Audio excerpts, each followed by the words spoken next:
अल्हम्दुलिल्लाहि रब्बिल आलमीन वस्सलातु वस्सलामु अला सय्यिदिल अंबियाइ वल मुरसलीन नबिय्यिना मुहम्मदिन व अला आलिहि व सहबिहि अजमईन व मन तबिअहुम बि इहसानिन इला यौमिद्दीन अम्मा बाद। अऊज़ु बिल्लाहि मिनश शैतानिर रजीम बिस्मिल्लाहिर रहमानिर रहीम।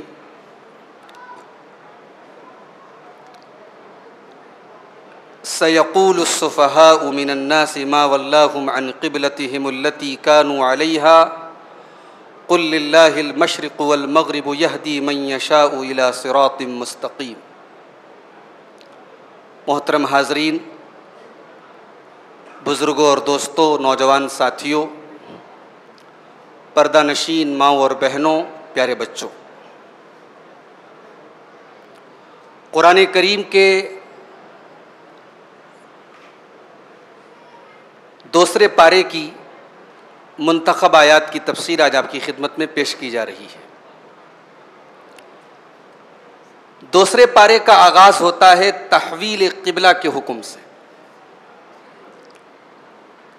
अल्लाह के नबी सल्लल्लाहु अलैहि वसल्लम जब मदीना पहुंचे और जमात से नमाज फ़र्ज हुई तो तकरीबन 16 या 17 महीने तक क़िबला जो था मुसलमानों का वो बैतुल मुक़द्दस की तरफ था।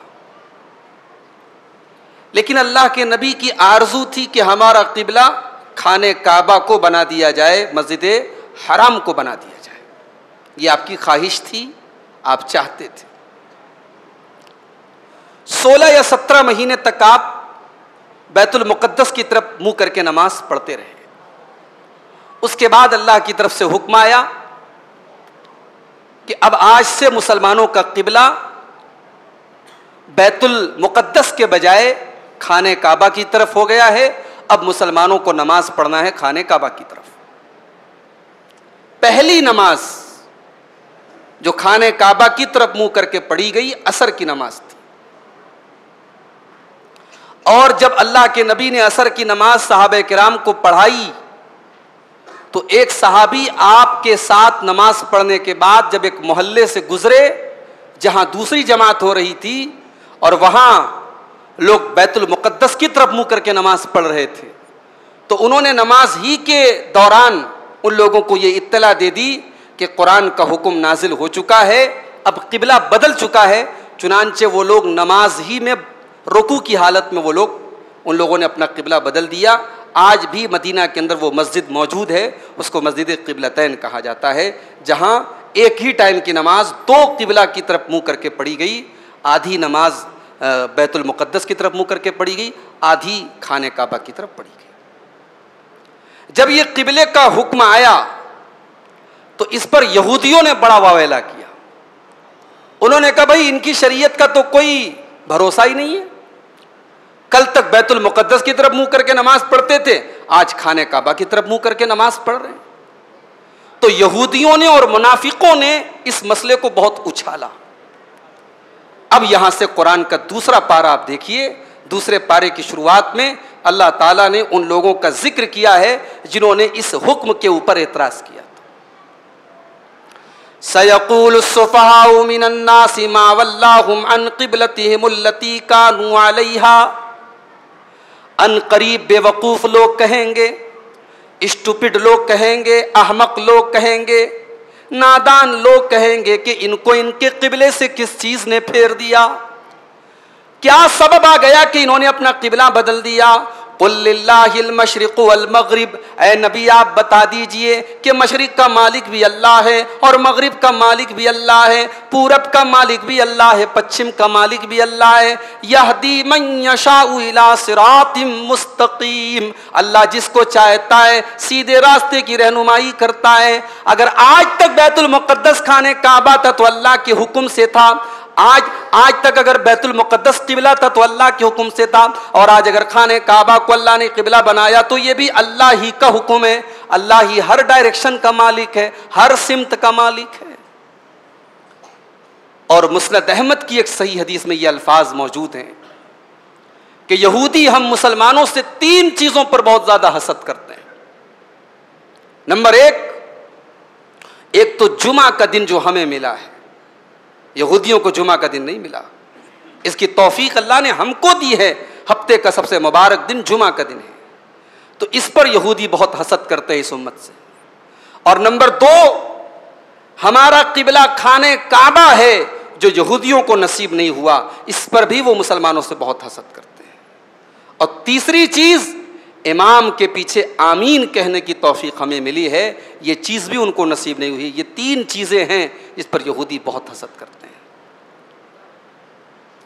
एक बात और मालूम हुई कि अल्लाह की शरीयत पर एतराज करने वाला जितना भी अपने आप को जीनियस और स्कॉलर समझता हो, बहुत बड़ा काबिल समझता हो, बहुत बड़ा प्रोफेसर समझता हो, हर वो शख्स जो अल्लाह की शरीयत पर एतराज करता है, कुरान करीम कह रहा है वो 1 नंबर का स्टूपिड है, बेवकूफ है, अहमक है, उसकी अक्ल का कोई भरोसा नहीं। अल्लाह ने सुफहा का लफ्ज इस्तेमाल किया, सयक़ूलु सुफहाउ मिनन नास, बेवकूफ लोग एतराज करेंगे अल्लाह के हुक्म से। लिहाजा हर दौर में, हर जमाने में अल्लाह की शरीयत पर एतराज करने वाला, अल्लाह के कानून पर एतराज करने वाला और अल्लाह की शरीयत में जो है कीड़े निकालने वाला, वो बेवकूफ है, अगरचे वो अपने आप को बहुत बड़ा अक्लमंद समझता हो। उसके बाद इस उम्मत की खुसूसियत बयान की गई, वकज़ालिका जअलनाकुम उम्मतन वसता, ऐ मुसलमानों, जिस तरीके से हमने तुम्हारा किबला सबसे बेहतरीन किबला बनाया, हमने रूए जमीन के सेंटर को तुम्हारा किबला बनाया है, जिस तरीके से तुम्हारा किबला बेहतरीन है उसी तरीके से तुम दुनिया की सबसे बेहतरीन उम्मत हो। वकज़ालिका जअलनाकुम उम्मतन वसता, हमने तुमको दरमियानी उम्मत बनाया है, हमने तुमको सबसे बेहतरीन उम्मत बनाया है। लितकूनू शुहदा अलन्नासी वयकूनर रसूलु अलैकुम शहीदा, ताकि कल क़यामत के दिन तुम लोगों के ऊपर गवाही देने वाले बन जाओ और रसूल तुम्हारे ऊपर गवाही देने वाले बन जाए। क़यामत के दिन ये उम्मत सारे नबियों के बारे में गवाही देगी। सही बुखारी की रिवायत है, हजरत नूह अलैहिस्सलाम अल्लाह की बारगाह में आएंगे। अल्लाह पूछेगा, ए नूह, हमने आपको रसूल बनाया, आपने हमारा पैगाम अपनी कौम को पहुंचाया कि नहीं पहुंचाया? हजरत नूह अलैहिस्सलाम कहेंगे कि हाँ अल्लाह, मैंने तेरा पैगाम पूरी ईमानदारी के साथ अपनी कौम को पहुंचा दिया।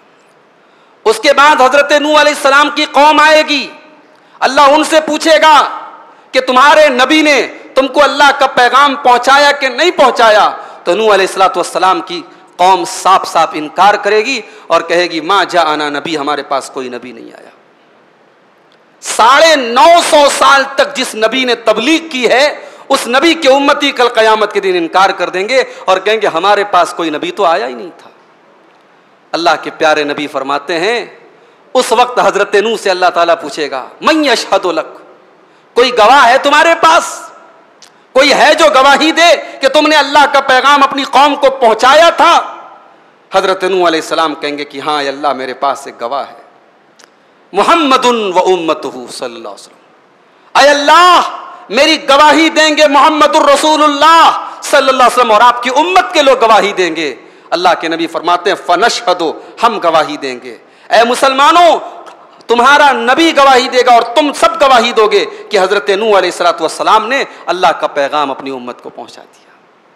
तो ये उम्मत सारे नबियों के बारे में गवाही देगी। ये मकाम मिला है इस उम्मत को, ये अजीम मकाम मिला है, ये बहुत बड़ी जिम्मेदारी भी है मेरे प्यारे साथियों। हमें और आपको अपने इस मकाम की हिफाजत करनी चाहिए। वकज़ालिका जअलनाकुम उम्मतन वसता, हमने तुमको सबसे बेहतरीन उम्मत बनाया है। लितकूनू शुहदा अलन्नास, ताकि तुम लोगों के ऊपर गवाही देने वाले बन जाओ। वयकूनर रसूलु अलैकुम शहीदा, और रसूल तुम्हारे बारे में गवाही देंगे। वमा जअलनल क़िबलतल्लती कुन्ता अलैहा इल्ला लिनअलम मन यत्तबिउर रसूल मिम्मन यनक़लिबु अला अक़ीबैहि। और ए नबी, हमने इस किबले को बदलने का ऑर्डर इसीलिए दिया है, हम देखना चाहते हैं कि कौन नबी की इत्तिबा करता है और कौन अपनी एड़ी के बल पलट जाता है, कौन नबी की पैरवी करता है और कौन नबी के तरीके से हट जाता है। ये तहवील किबला का हुक्म इसीलिए दिया गया ताकि ये देखा जाए कि किबला बदलने के ऊपर कौन लोग हैं जिनकी पेशानी पर बल पड़ता है और कौन लोग हैं जो ये कह करके सर झुका देते हैं कि अगर अल्लाह का हुक्म है, कल तक अगर बैतुल मुकद्दस की तरफ मुंह करके नमाज पढ़ते थे तो अल्लाह का हुक्म था, और आज खाने काबा की तरफ मुंह करके नमाज पढ़ रहे हैं तो अल्लाह का हुक्म है। कौन नबी की इत्तिबा करता है और कौन नहीं करता है। फिर सहाबा के दिल में एक सवाल पैदा हुआ कि ऐ अल्लाह के नबी, अब तक पुराने किबले पर जितनी नमाजें हमने पढ़ी 16-17 महीने, और उसी किबले की तरफ मुंह करके नमाज पढ़ते हुए कुछ लोगों का इंतकाल भी हो गया, अल्लाह को प्यारे भी हो गए, तो ऐ अल्लाह के नबी उनकी नमाज अल्लाह के यहां कबूल होगी कि नहीं होगी? वो 16-17 महीने की नमाजें जो पढ़ी गई वो नमाजें अल्लाह के यहां कबूल होंगी कि नहीं होंगी? अल्लाह ने उस सवाल का जवाब भी यहां दे दिया। वमा कान अल्लाहु लियुज़िअ ईमानकुम, अल्लाह ताला तुम्हारे ईमान को ज़ाये नहीं करेगा।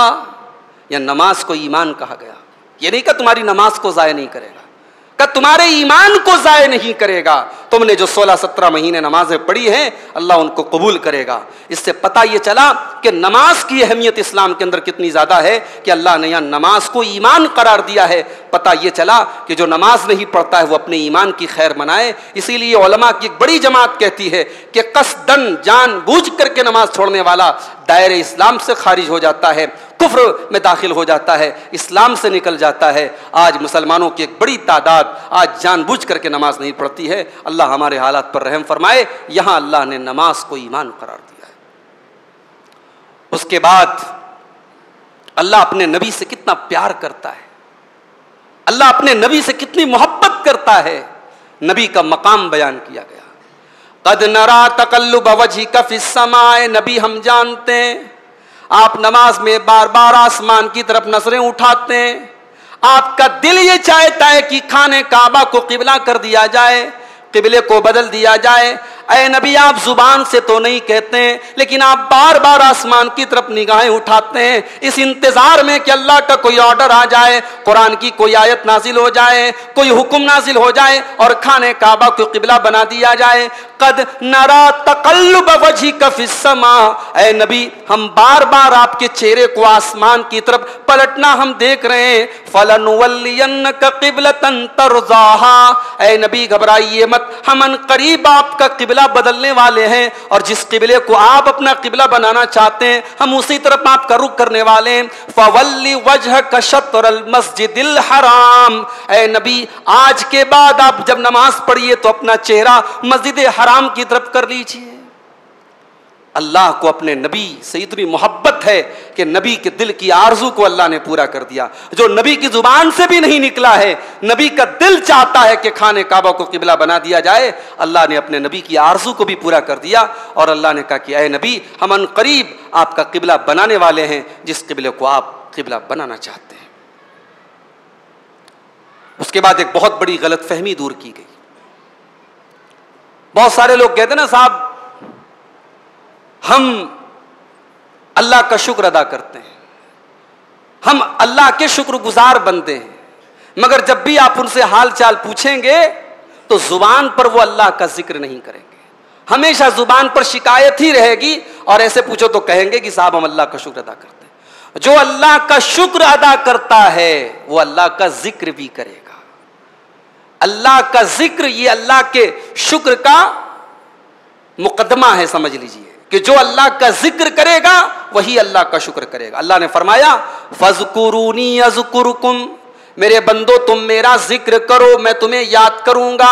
वशकुरूली वला तकफुरून, और तुम मेरा शुक्रिया अदा करो मेरे नाशुक्रे न बनो। इस आयत से उलमा ने ये इस्तिदलाल किया है कि जो अल्लाह का शुक्र अदा करता है वो अपनी जुबान को अल्लाह के जिक्र से तर रखता है। जब जुबान पर आप अल्लाह का नाम नहीं लेते और आपकी जुबान अल्लाह के जिक्र से खाली है, आपका घर खाली है, आपके घर में कभी अल्लाह का नाम नहीं लिया जाता है, तो मकान और बिल्डिंग के ऊपर हाजा मिन फजल रब्बी लिखवाने से कुछ नहीं होता है।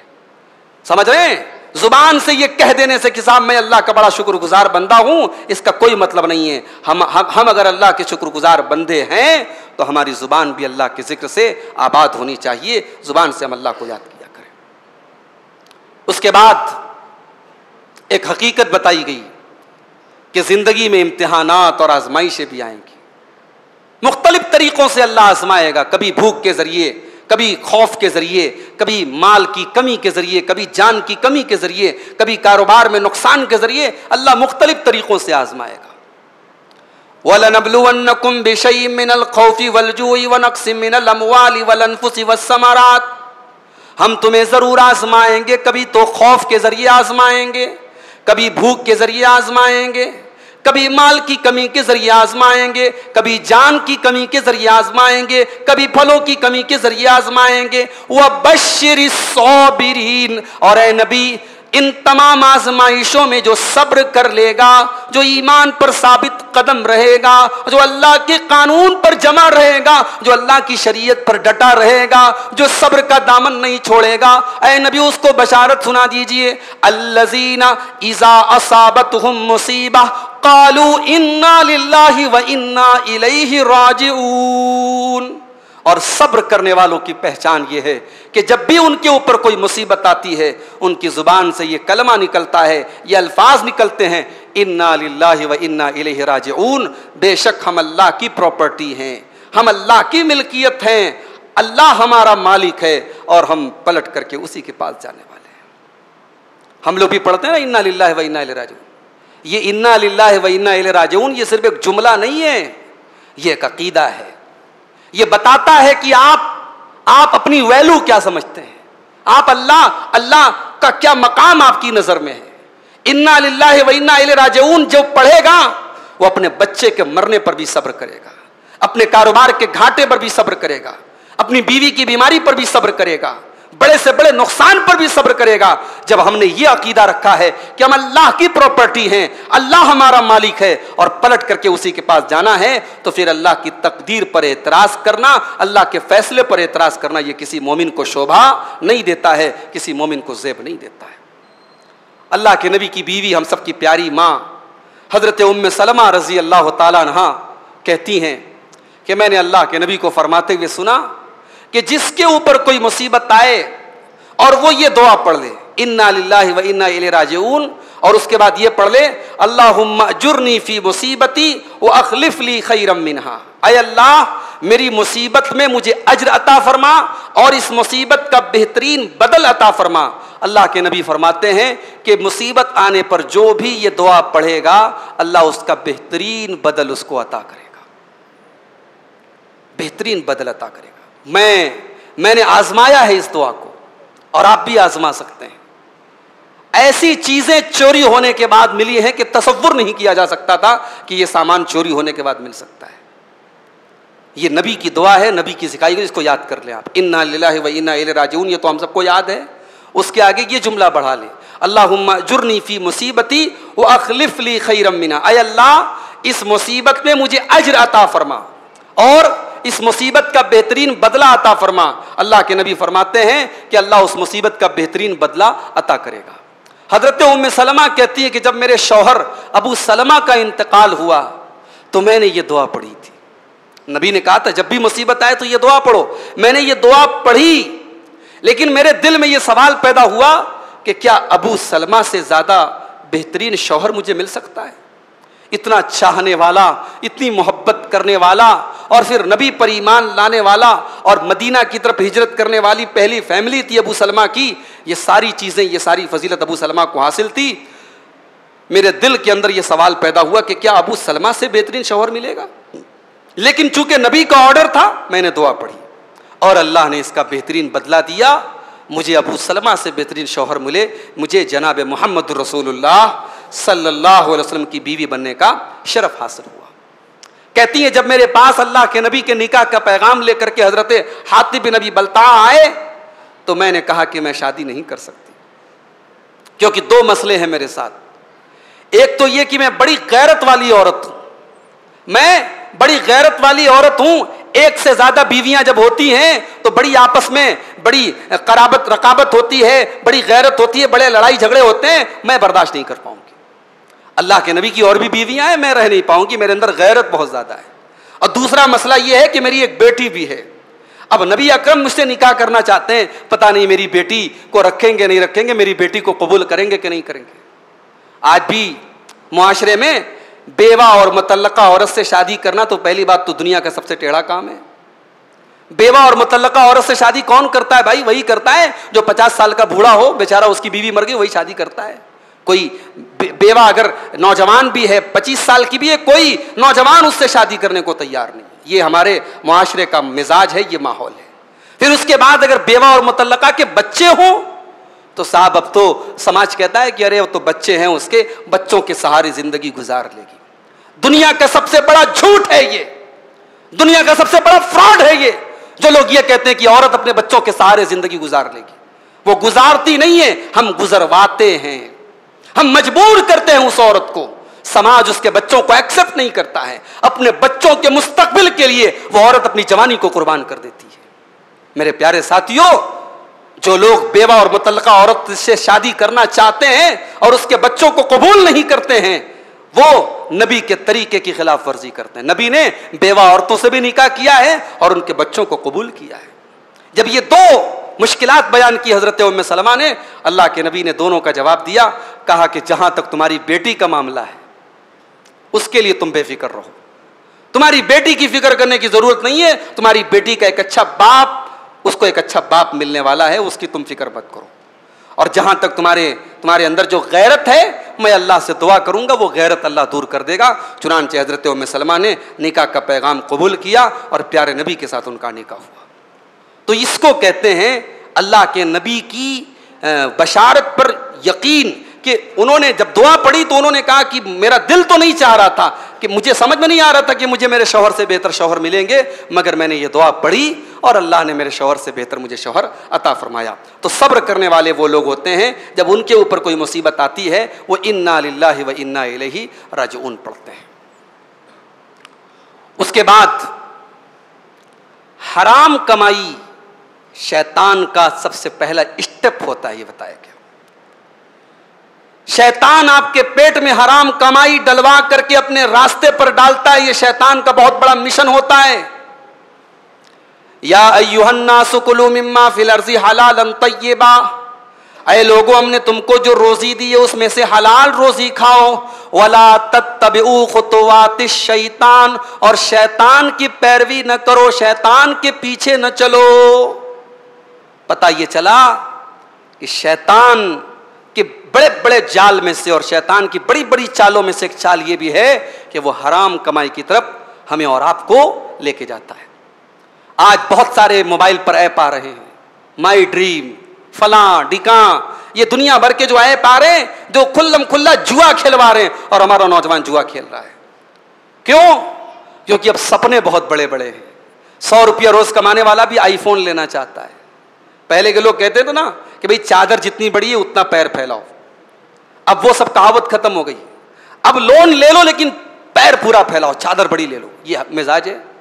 जिसकी कमाई 3000 रुपया महीने की, वो 60,000 रुपये का मोबाइल लेना चाहता, कैसे लेगा भाई? अब जुआ खेल रहा है वो, मोबाइल के ऊपर तरह तरह के ऐप्स के जरिए पैसा कमा रहा है वो। याद रखो, ये हराम कमाई के जरिए आपने अगर अपना कोई शौक पूरा कर भी लिया, आपके घर में 4 पैसे आ भी गए, मगर आपकी आखिरत बर्बाद हो जाएगी मेरे भाई, आपकी नेकियां बर्बाद हो जाएंगी। इसलिए खबरदार, शैतान का ये पहला स्टेप है। अल्लाह ने फरमाया हलाल कमाई खाओ, वला तत्तबिउ खुतुवातिश शैतान, शैतान के नक्शे कदम पर मत चलो। उसके बाद एक बात ये बताई गई कि अल्लाह ताला से जितनी मोहब्बत होती है उतनी मोहब्बत अगर गैरुल्लाह से कोई करता है तो यह भी शिर्क है। मोहब्बत में भी शिर्क होता है। जितनी मोहब्बत अल्लाह से होनी चाहिए उतनी मोहब्बत अगर आप बीवी से करते हैं तो भी शिर्क है ये। उतनी मोहब्बत अपनी औलाद से करते हैं तो भी शिर्क है ये। उतनी मोहब्बत आप माल से करते हैं तो भी ये शिर्क है।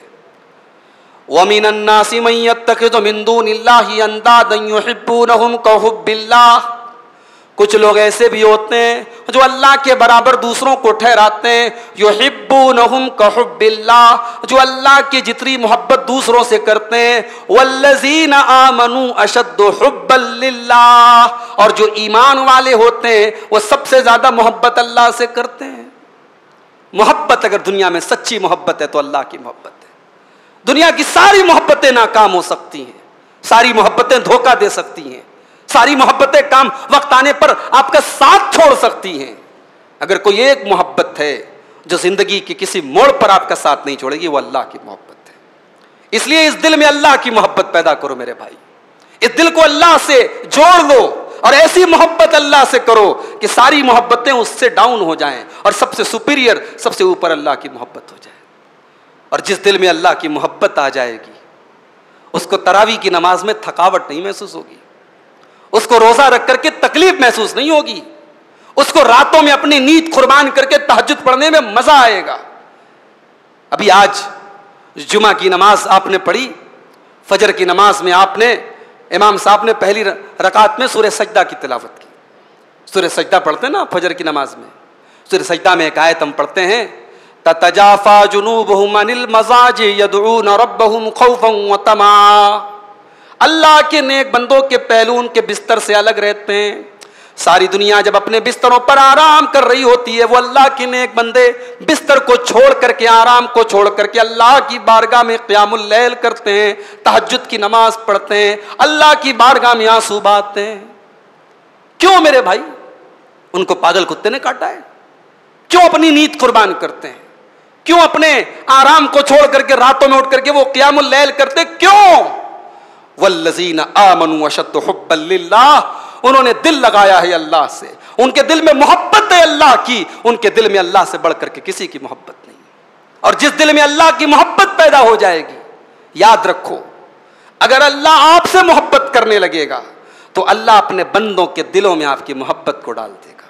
अल्लाह के नबी फरमाते हैं, जब अल्लाह अपने किसी बंदे से मोहब्बत करता है तो अल्लाह आसमान के फरिश्तों को, हजरत जिब्रील को बुलाता है और जिब्रील से कहता है, इन्नी उहिब्बु फुलानन, ऐ जिब्रील मैं अपने फला बंदे से मोहब्बत करता हूं, फअहिब्बहु, तू भी उससे मोहब्बत कर। उसके बाद हजरत जिब्रील आसमान के फरिश्तों के दरमियान ऐलान करते हैं कि अल्लाह अपने फला बंदे से मोहब्बत करता है, ऐ आसमान के फरिश्तों तुम भी उससे मोहब्बत करो। आसमान के सारे फरिश्ते उससे मोहब्बत करते हैं। उसके बाद सुम्मा यूज़अ लहुल क़बूल फ़िल अर्ज़, अल्लाह के नबी फरमाते हैं फिर ज़मीन के अंदर भी उसकी मोहब्बत डाल दी जाती है। ज़मीन वाले, अल्लाह के नेक बंदे, अल्लाह के मोमिन बंदे, अल्लाह के मुवहिद बंदे भी उससे मोहब्बत करते हैं। तो आप अल्लाह से सच्ची मोहब्बत करें, अल्लाह आपकी मोहब्बत लोगों के दिलों में डाल देगा। अल्लाह के नबी एक दुआ करते थे, बड़ी प्यारी दुआ है, याद कर लें उसको। अल्लाहुम्मा इन्नी अस्अलु हुब्बक, अल्लाहुम्मा इन्नी अस्अलुका हुब्बक, ऐ अल्लाह मैं तुझसे सवाल करता हूं तेरी मोहब्बत का। वह हुब्ब मन युहिब्बुक, और ऐ अल्लाह मैं तुझसे सवाल करता हूं उन लोगों की मोहब्बत का जो तुझसे मोहब्बत करते हैं।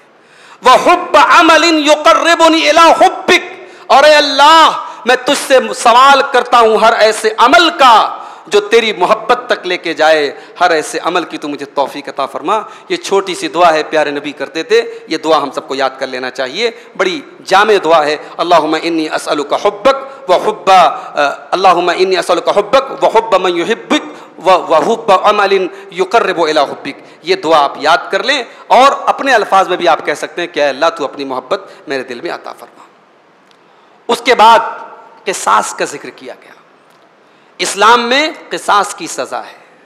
अगर किसी ने किसी का मर्डर कर दिया तो कातिल को कत्ल किया जाएगा, मकतूल की जान के बदले कातिल को कत्ल किया जाएगा। दौरे जाहिलियत में भी क़िसास चलता था, मगर वहां लोगों की जान की वैल्यू अलग अलग थी। अगर कातिल कोई गुलाम है और जिसको कत्ल किया है वो आज़ाद है, तो ये डिमांड होती थी, साहब हमारा तो आज़ाद कत्ल हुआ है और कत्ल करने वाला तो गुलाम है, लिहाजा उसको नहीं हम कत्ल करेंगे, हम बदले में किसी आज़ाद को कत्ल करेंगे। अगर कत्ल करने वाली कोई औरत होती और जिसको कत्ल किया है वो मर्द होता, तो डिमांड होती, हमारा तो मर्द मारा गया है, कत्ल करने वाली औरत है, मगर हमें ये नहीं चाहिए, हमें मर्द के बदले में मर्द चाहिए।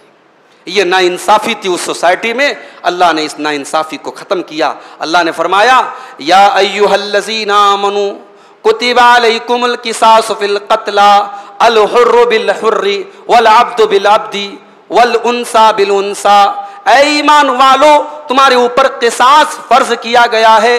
किसी ने अगर किसी को कत्ल किया है तो उसको कातिल से क़िसास लिया जाएगा और आज़ाद के बदले आज़ाद ही को कत्ल किया जाएगा। जो कातिल है उसी को सज़ा दी जाएगी। वो आज़ाद है तब भी उसको कत्ल किया जाएगा, वो गुलाम है तब भी कत्ल किया जाएगा, वो औरत है तब भी कत्ल की जाएगी। मन उफ़िया लहू मिन अख़ीही शैउन फ़त्तिबाउन बिल मारूफ़ व अदाउन इलैहि बिइहसान। हाँ, अगर मक़तूल के वर्सा माफ़ कर दें, कातिल को माफ़ कर दें और कह दें हम इससे क़िसास नहीं लेंगे, हम दियत लेंगे, हम दियत लेंगे, हम खून बहा की रकम लेंगे, तो मक़तूल को, कातिल को चाहिए कि वो बात मान जाए और उसकी जो दियत है वो कायदे से अदा कर दे। जानते हो, कत्ल की जो दियत है इस वक्त सऊदी अरब में 4 लाख सऊदी रियाल है। 4 लाख सऊदी रियाल, तकरीबन 87 लाख के करीब की रकम होती है यहाँ की। अभी मैं मोबाइल के ऊपर जोड़ रहा था, अभी जो सऊदी करेंसी का करंट रेट है 4 लाख। उस जमाने में 100 ऊंट थे। इस वक्त सऊदी अरब में 4 लाख रियाल एक कातिल को अगर मकतूल के वर्षा माफ कर देते हैं तो दियत की जो रकम ली जाती है 4 लाख रियाल, यानी 87 लाख रुपए, तकरीबन 1.25 करोड़ रुपए की रकम हो गई। इतनी बड़ी रकम ली जाती है। तो इस्लाम ने यह सिस्टम रखा है। क्यों रखा है? कोई कह सकता है कि साहब ये तो बड़ा सख्त कानून है कि समाज में किसी ने किसी का मर्डर किया तो हम मर्डर करने वाले का भी मर्डर कर दें, हम एक इंसान की जान की हम एक और जान ले लें। अल्लाह ने कहा वलकुम फिल क़िसास हयातुन या उलिल अलबाब, इस क़िसास के अंदर जिंदगी है। तुम्हें ऐसा लग रहा है कि एक इंसान की जान जा रही है, मगर इसके अंदर जिंदगी है। बहुत सारे कत्ल करने वाले अपना इरादा अपने दिल में दबा लेंगे जब ये सजा सुनेंगे कि कातिल की सजा इस्लाम में इतनी खतरनाक है। तो इस्लाम के अंदर जो सजाएं हैं वो ऐसा नहीं है कि वो हमें देखने में लगता है सख्त है। अब मिसाल के तौर पर ज़िना करने वाले की सजा अगर कुंवारा लड़का या लड़की है तो 100 कोड़े की सजा है, 100 कोड़े की सजा है और 1 साल के लिए उसको शहर से निकाल दिया जाएगा। और अगर शादीशुदा ज़िना करता है तो इस्लाम में सजा क्या है? पत्थरों से मार मार के खत्म कर दिया जाएगा। अब आज के दौर में बहुत सारे लोग बड़ा एतराज करते हैं, साहब ये बड़ी खतरनाक सजा है। मगर जब उनके अपने घर में कोई केस होता है, उनकी बहन बेटी के साथ जब रेप होता है और उनसे पूछा जाता है कि तुम क्या सजा दोगे रेपिस्ट को, तो वो कहते हैं कि मैं तो अपने सामने उसका जो है उसको गोली मार दूंगा, उसके सर पे गोली मारूंगा, कोई कहता मैं उसके टुकड़े टुकड़े कर दूंगा। जब तुम अपनी बहन बेटी के बारे में इतने सेंसिटिव हो कि उसका रेप करने वाले को तुम सजाए मौत बल्कि तड़पा तड़पा के मौत देने की बात करते हो, तो इस्लाम सबकी बहन बेटियों की इज्जत को वैल्यू देता है। और इस्लाम ये कहता है कि अगर ज़िना करने वाला शादीशुदा है तो फिर उसको सजाए मौत दी जाएगी और पत्थरों से मार मार के खत्म किया जाएगा। तो यहां जो क़िसास की सजा है उसके अंदर भी यही हिकमत है कि कत्ल करने वाले बाज आ जाएं और समाज के अंदर क्राइम का जो रेट है वो कम हो जाए। आज भी सऊदी अरब वगैरह के अंदर जहां भी इस्लामी कानून नाफिज है वहां क्राइम का जो रेट है वो बहुत कम है, वहाँ कत्ल के केस बहुत कम आते हैं। और जहाँ छोटी मोटी सजाएं होती हैं, आप देख लें हमारे मुल्क में रोज़ाना अखबार में कत्ल की खबरें आती हैं और बड़े छोटे छोटे इश्यूज़ पर, बड़े छोटे छोटे मामलात पर मर्डर हो जाते हैं, कत्ल हो जाते हैं। उसके बाद रोज़े का जिक्र किया गया, या अय्युहल्लज़ीना आमनू कुतिबा अलैकुमुस्सियामु कमा कुतिबा अलल्लज़ीना मिन क़ब्लिकुम लअल्लकुम तत्तक़ून। ऐ ईमान वालो, तुम पर रोजा फर्ज किया गया जिस तरीके से तुमसे पहले के लोगों पर फर्ज किया गया था ताकि तुम मुत्तकी बन जाओ। पहले के लोगों पर भी फर्ज हुआ था, यह कह करके रोजे जैसी इबादत को आसान किया गया। ऐ ईमान वालो, कहीं ऐसा न लगे कि भूखे प्यासे रहने की तकलीफ सिर्फ हमें दी गई है। नहीं नहीं, ये रोज़ा की इबादत कोई नई इबादत नहीं है, ये पहले की उम्मतों को भी इसका हुक्म दिया गया था। अय्यामम मादूदात, साल के 12 महीनों में सिर्फ 1 महीना रोज़ा रखना है। 11 महीने जो जी चाहे खाओ, जब जी चाहे खाओ, बस 1 महीने तुमको दिन के टाइम खाना नहीं खाना है, तुमको फजर से लेकर के सूरज के गुरूब होने तक कुछ खाना पीना नहीं है। अय्यामम मादूदात, ये गिनती के चंद दिन है। उसके बाद फरमाया फमन कान मिनकुम मरीज़न, अगर कोई इंसान बीमार है औ अला सफरिन, या सफर की हालत में, फ़इद्दतुम मिन अय्यामिन उखर, उसको शरीयत ने ये छूट दी है कि वो रोजे को की कज़ा कर ले, वो बाद में रोजा पूरा कर लेगा, वो रोजा तोड़ दे बाद में रोजा पूरा कर लेगा। वअलल्लज़ीना युतीक़ूनहु फ़िद्यतुन ताअमु मिस्कीन, और जो लोग रोजा रख सकते हैं मगर बड़ी मुश्किल से रख सकते हैं उनके लिए रोजा माफ है, वो एक रोजे के बदले एक मिस्कीन को खाना खिला दें। मिसाल के तौर पे इंसान इतना बूढ़ा हो गया है कि अब रोजा रखना उसके लिए बहुत मुश्किल है, डायबिटीज का मरीज है, शुगर का मरीज है, बीमारी अब कम नहीं हो सकती, कोई ऐसी बीमारी है जो अब लग गई, दायमी बीमारी है, अब वो कभी खत्म नहीं हो सकती, तो ऐसे इंसान के लिए अब रोजा माफ है, वो रोजे के बदले एक मिस्कीन को खाना खिलाएगा। अब यहां एक सवाल पैदा होता है कि प्रेग्नेंट औरत और बच्चे को दूध पिलाने वाली औरत क्या करेगी? अब्दुल्लाह इब्न अब्बास तो कहते हैं कि साहब, प्रेग्नेंट औरत और दूध पिलाने वाली औरत जो है वो भी मिस्कीन को खाना खिलाएगी, वो रोजे की कज़ा नहीं करेगी। क्यों?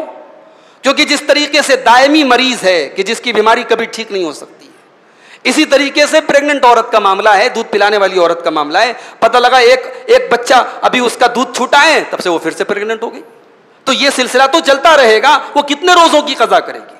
ये अब्दुल्लाह इब्न अब्बास जो बहुत बड़े सहाबी हैं, उनका स्टैंड है कि हामिला और मुर्जिया, दूध पिलाने वाली औरत और प्रेग्नेंट औरत, वो रोजे की कज़ा नहीं करेगी, बल्कि एक रोजे के बदले वो मिस्किन को खाना खिलाएगी। लेकिन ज्यादातर उलमा की जो राय है, और मौजूदा दौर में अगर हम बात करें, शेख इब्न बाज का जो मौक़िफ़ है, शेख इब्न उसैमीन का मौक़िफ़ है, उन लोगों ने कहा कि हामिला औरत और दूध पिलाने वाली औरत ये बीमार के हुक्म में है। जैसे बीमार होता है आदमी, अब जितने दिन बीमार है उतने दिन रोज़ा माफ़ है, लेकिन बाद में तो कज़ा करना है ना, तो हामिला और मुर्जिया को कज़ा बाद में करनी होगी, उसको मिस्कीन को खाना खिलाने की ज़रूरत नहीं है।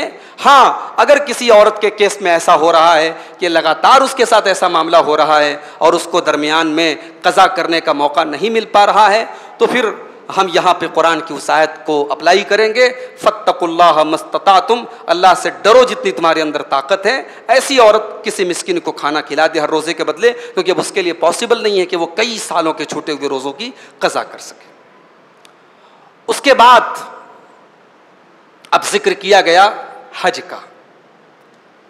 हज के कुछ अय्याम मुकर्रर हैं, अल हज अशहुरुम मालूमात, हज के कुछ महीने मुकर्रर हैं। हज तो किया जाता है ज़िलहिज्जा के महीने में, मगर हज का एहराम बांध लिया जाता है ज़िलक़ादा ही के अंदर। तो अल्लाह ने फरमाया कि हज के महीने मुकर्रर हैं। फमन फरज़ फ़ीहिन्नल हज्ज फला रफ़स वला फ़ुसूक़ वला जिदाल फ़िल हज्ज, जो हज का इरादा करे, जो हज का एहराम बांधे, हज के दौरान न तो वो कोई हराम काम करेगा, फला रफ़सा, न तो वो बीवी से मुलाकात करेगा एहराम की हालत में, न बीवी से मुलाकात वाली कोई बात करेगा। यानी एक होता है बीवी से आदमी मुलाकात नहीं करता है लेकिन उस तरीके की बातें कर लेता है, मगर एहराम की हालत में उस तरीके की बातें करने की भी इजाज़त नहीं दी गई। वला फुसूका, और गुनाह ऐसे भी हराम है मगर एहराम की हालत में और ज़्यादा हराम है। वला जिदाल फिल हज, और हज के दौरान लड़ाई झगड़ा करना हराम है। उसके बाद फरमाया वमा तफालू मिन खैरिन यालमुहुल्लाह, ऐ ईमान वालो तुम जो भी नेकी का काम करते हो अल्लाह को वो बहुत अच्छी तरीके से मालूम है। व तज़व्वदू फ़इन्न खैरज़्ज़ादि तक़वा, और ऐ हज का सफ़र करने वालों जब तुम हज के लिए निकला करो तो तोशा ले लिया करो, ज़ादे राह ले लिया करो, सफ़र का सामान ले लिया करो। अल्लाह के नबी के दौर में यमन के लोग जब हज करने आते थे, इस्लाम के पहले जब यमन के लोग हज करने आते थे तो वो क्या करते थे? सामान लेके नहीं आते थे, खाली हाथ आते थे और कहते थे नहनुल मुतवक्किलून, हम तो अल्लाह के ऊपर भरोसा करने वाले हैं। और जब मक्का पहुंचते थे और खाने की ज़रूरत पड़ती थी, पानी की ज़रूरत पड़ती थी, तो लोगों से भीख मांगते थे। उस मौके पर यह आयत नाज़िल हुई कि ये कोई तकवा नहीं है, ये तवक्कुल नहीं है।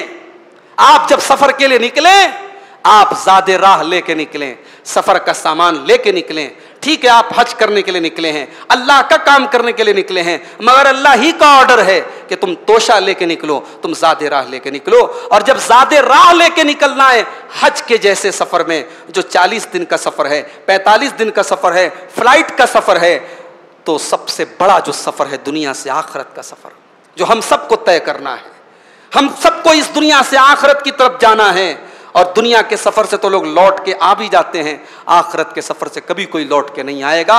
अल्लाह ने फरमाया कि जब तुम दुनिया के सफ़र में तोशा लेके जाते हो तो आखिरत के सफ़र का भी तोशा अपना लो, आखिरत के सफ़र का तोशा भी इकट्ठा कर लो। और आखिरत के सफ़र का तोशा क्या है? फ़इन्न खैरज़्ज़ादि तक़वा, वो तक़वा है, अल्लाह का डर है। अपने दिल में अल्लाह का डर पैदा कर लो। उसके बाद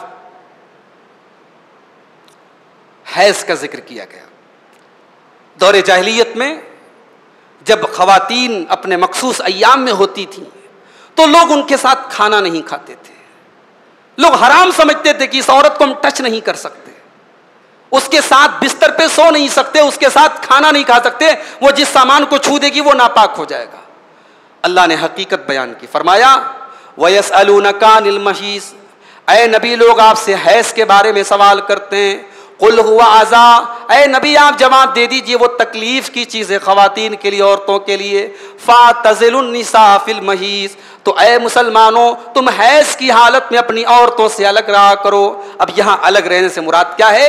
यानी रिलेशनशिप उनसे कायम नहीं कर सकते। अलग रहने का मतलब ये नहीं है कि उनका बिस्तर अलग, उनका खाना अलग, उनका दस्तरखान अलग, उनसे रिलेशन कायम नहीं कर सकते।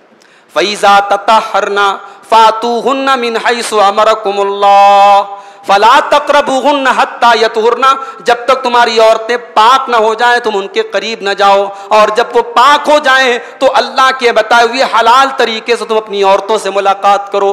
तो इस आयत में अल्लाह ताला ने हैज़ की हकीकत भी बयान कर दी और दौरे जाहिलियत की उस रस्म को भी तोड़ दिया कि दौरे जाहिलियत में लोग क्या करते थे कि हायज़ा औरत को बिल्कुल नापाक समझते थे, उसको टच भी नहीं करते थे। अल्लाह ने कहा कि वो औरत जो है उसके तुम उनसे रिलेशन नहीं कायम कर सकते, बाकी उसके साथ उठना बैठना खाना पीना सब जायज़ है। यहाँ एक सवाल पैदा होता है कि हैज़ वाली औरत कुरान पढ़ सकती है कि नहीं? रमज़ान में ये सवाल ज़्यादा आता है, हैज़ वाली औरत कुरान पढ़ सकती है या नहीं, मस्जिद में आ सकती है या नहीं?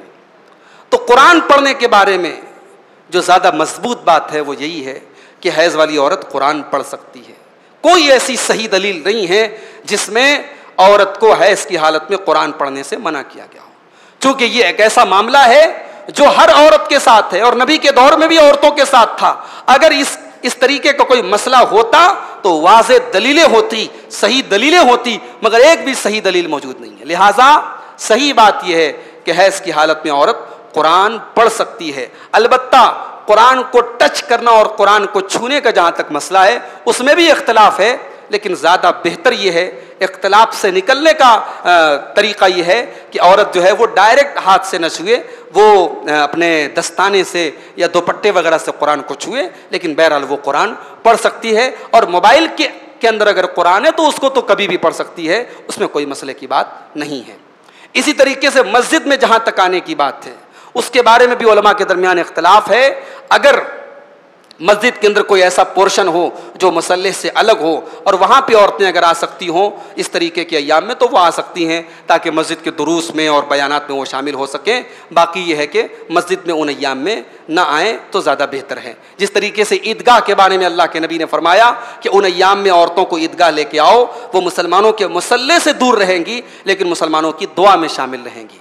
तो ईदगाह में लेके जाने की इतनी ताकीद इसीलिए आपने की कि ताकि मुसलमानों की दुआ में वो शामिल हो जाएं। इसी तरीके से मसाजिद में अगर दुरूस हो रहे हैं, बयानात हो रहे हैं या औरतों के कोर्सेज चल रहे हैं तो उसमें अगर कोई ऐसी जगह मुकर्रर की गई है जो मुसल्ले से अलग है तो वहाँ पे बहरहाल वो आ सकती हैं, और जहाँ पे नमाज पढ़ी जाती है वहाँ पे वो आने से परहेज़ करें तो ये ज़्यादा बेहतर है, अगरचे इस मसले में उलमा का इख्तलाफ है। उसके बाद तलाक का मसला बयान किया गया। फरमाया गया कि तलाक 2 मरतबा दी जाती है। अत्तलाक़ मर्रतान, तलाक 2 बार दी जाती है। तीसरी बार तलाक अगर इंसान ने दे दी तो फिर फाइनल काम खत्म। अत्तलाक़ मर्रतान फ़इम्साकुम बिमारूफ़िन व तस्रीहुम बिइहसान, 2 मरतबा तलाक देने का ऑप्शन है। यानी 2 मरतबा आप ऐसी तलाक दे सकते हैं बीवी को जिसके बाद आप रुजू कर सकते हैं। तीसरी तलाक के बाद आप रुजू नहीं कर सकते। तीसरी तलाक के बाद फिर ऑप्शन नहीं रहता।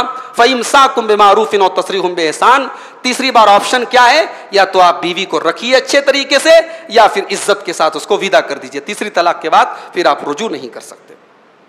हमारे यहाँ बड़ा पुराना मसला है कि साहब अगर किसी ने बीवी को एक साथ तलाक तलाक तलाक कह दिया तो वो 3 तलाक मानी जाएगी या 1 तलाक मानी जाएगी? कुछ लोग कहते हैं साहब वो 3 मानी जाएगी, कुछ कहते हैं 1 मानी जाएगी। कुरान क्या कह रहा है? कुरान ने तलाक का जो प्रोसेस बताया है, तलाक 2 मर्तबा है, 2 अलग अलग बार है, उसके बाद तीसरी मर्तबा या तो रखना है या छोड़ देना है। अब जिस इंसान ने अपनी बीवी को एक साथ 3 तलाक दे दिया, उसने तो पूरे तलाक के सिस्टम का मजाक बना के रख दिया। उसने तलाक के मामले में जो शरीयत ने आसानी दी थी, जो ऑप्शन दिया था, उस सारे ऑप्शन को उसने खत्म कर दिया। तो इसलिए पहली बात तो यह तरीका गलत है एक साथ 3 तलाक देने का।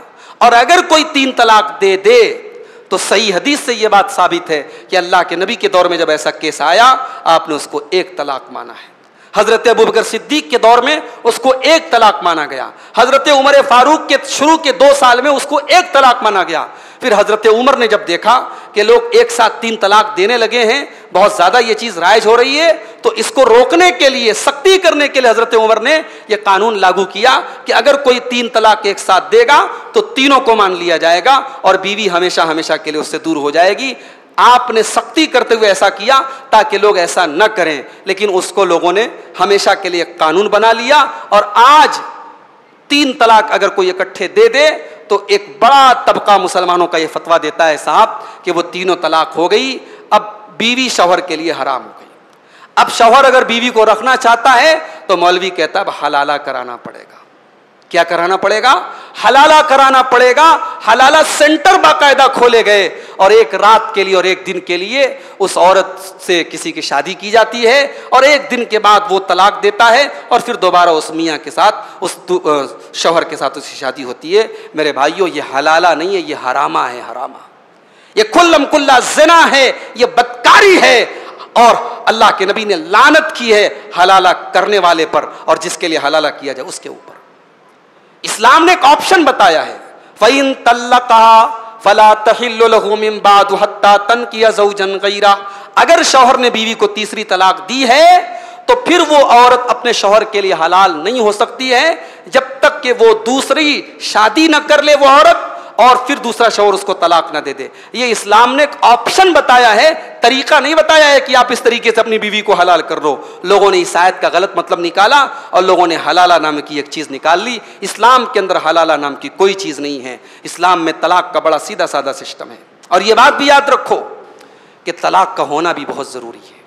कभी कभी ऐसे हालात हो जाते हैं कि मियाँ बीवी आपस में रह नहीं सकते हैं। अगर तलाक का ऑप्शन ना होता तो जिंदगी अजीरन बन जाती, जिंदगी बोझ बन जाती। इसलिए अल्लाह ताला ने तलाक का ये ऑप्शन रखा है। तो ये दूसरे पारे की अहम आयात हैं। इंशाअल्लाह हम कल तीसरे पारे की मुंतखब आयात की तफसीर आपके सामने बयान करेंगे। अल्लाह से दुआ है रब्बुल आलमीन हम सबको कुरान करीम को पढ़ने की, समझने की, गौर करने की और उस पर अमल करने की तौफीक अता फरमाए। आमीन। अक़ूलु क़ौली हाज़ा व अस्तग़फ़िरुल्लाह ली व लकुम व लिसाइरिल मुस्लिमीन। वस्सलामु अलैकुम व रहमतुल्लाहि व बरकातुहू।